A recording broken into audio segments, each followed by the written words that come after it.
আগস্টের 5 তারিখের পরে উন্মুক্ত ময়দান পেয়ে মাহফিলের আয়োজন শুরু করছে। এত বেশি মাহফিল বাংলাদেশে গত 15 বছরে আরেক দল আন্দার বান্দা চান্স পাইয়া সাদাবাজি শুরু করছে। হেরম মাঠ খালি পাইছে। হাদিস হলো কুল্লুন মুয়াসসারুন লিমা খুলাকালা। আমার এই কথা কি আপনারা আদারওয়াইজ নেবেন না, আমি আপনার জন্য বলছি, আপনার জন্য।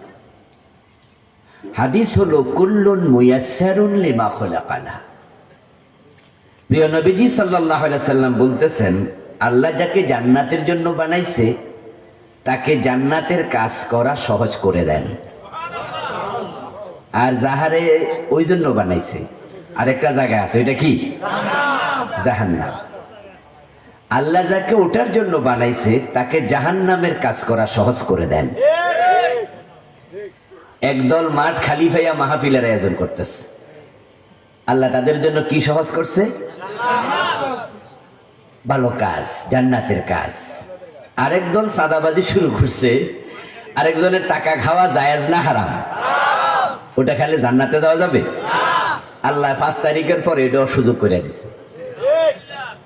আগে আছিল দৌড়ের উপর, এখন আছে সাদাবাজির উপর, ঠিক না? নিকৃষ্ট ঘটনা ঘটছে। এই চাঁদাবাজি করতে যায় নিজেরা মারামারি করে মরে যাচ্ছে। প্রতিদিন নিউজ আসছে, প্রতিদিন। এগুলো ভালো নয়, ভালো লক্ষণ নয়। আমরা সবাই জান্নাতের দিকে যেতে চাই, ঠিক না? এই জন্য যারা ওই দিকে আছে ওদের সাথে সম্পর্ক রাখা যাবে না, নিজেরা জান্নাতের পথে আসতে হবে, ঠিক আছে? এই মাহফিল আমাদেরকে আল্লাহ এনেছেন, আশা সহজ করেছেন। আশা করা যায় আল্লাহ আমাদেরকে জান্নাতে যাওয়া সহজ করে দেবেন ইনশাআল্লাহ। যে আল্লাহ তাআলা আমাদেরকে কোরআনের সাথে সম্পৃক্ত থাকার সুযোগ দিলেন, আমরা শুরুতে তাকে কৃতজ্ঞতা জানাই, শুকরিয়া জানাই। সবাই মিলে জোরে জোরে একবার কালিমাতুশ শুকর পড়ি, আলহামদুলিল্লাহ। প্রিয় দিনী ভাইরা, আমি আপনাদের সম্মুখে পবিত্র কোরআন মাজিদ থেকে সূরাতুল বাকারার 30 নম্বর আয়াতে কারিমা তিলাওয়াত করেছি। আল্লাহ তাআলা তৌফিক দান করলে এখান থেকে কিছু কথা বলবো ইনশাআল্লাহ।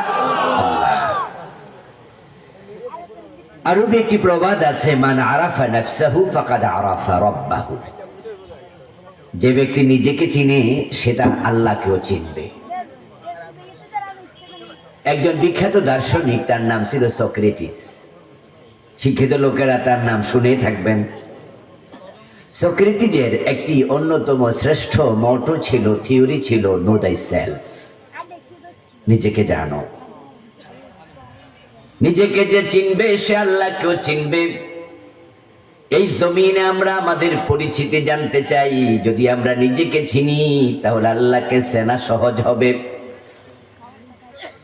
মানুষের পরিচয় শুধু একটা, যেটা আল্লাহ নিজে আদম আলাইহিস সালামকে বানানোর আগে ফেরেশতাদের সামনে দিয়েছেন। সে পরিচয়টা হলো ইন্নী জাইলুন ফিল আরদি খলিফা। ও ফেরেশতারা, আমি জমিনে খলিফা বানাতে চাই। আল্লাহ তাআলার মাখলুক আছে লক্ষ লক্ষ, অভাব নাই মাখলুকের। আমরা জানিও না মাখলুকের সংখ্যা কত।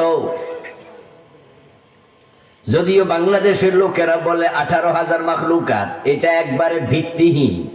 এটা কেডা আবিষ্কার করছে এটা খুঁজে এখনো পাই নাই। আসলে সৃষ্টির সংখ্যা আল্লাহ জানান নাই, তার রাসূলও আমাদের জানান নাই। তাই সৃষ্টি অগণিত, অসংখ্য।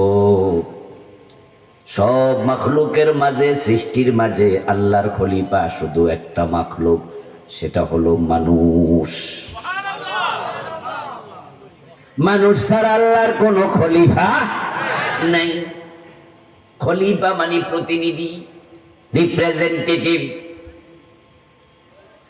সৌদি আরবে বাংলাদেশি মানুষ আছে ধরেন 10 লাখ, কম বেশি হতে পারে। 10 লাখের মাঝে বাংলাদেশের সরকারের পক্ষ থেকে রাষ্ট্রদূত কয়জন? কথা কয় না কেন? প্রতিনিধি কয়জন? ওই 10 লাখ যেমন প্রতিনিধি তারও সম্মান তেমন না বেশি? ইয়েস। ও দোস্ত, সৌদি আরবের কাছে বাংলাদেশের রাষ্ট্রদূতের সম্মান ঠিক তেমন, বাংলাদেশ সরকারের সম্মান যেমন। এই জন্য দেখবেন কোন রাষ্ট্রের সাথে কোন রাষ্ট্রের যখন ঝগড়া লাগে তখন রাষ্ট্রদূতকে বহিষ্কার করে। শোনেন নাই? শোনেন নাই? রাষ্ট্রদূতকে বাইর করে দেয়, আপনি জান না, ও পাবলিক রে বাইর করে না। রাষ্ট্রদূতকে বহিষ্কার করে বুঝায় ঝগড়াটা রাষ্ট্রদূত তোমার সাথে, বাংলাদেশের পাবলিকের সাথে না। কারণ যেহেতু তুমি রাষ্ট্রের প্রতিনিধি। আবার যখন রাষ্ট্রদূত ওই দেশে থাকে তখন সৌদি সরকার, দুনিয়ার অন্য অন্য সরকার রাষ্ট্রদূতের নিরাপত্তা দেওয়ার জন্য ওই দেশের পুলিশ রাখে।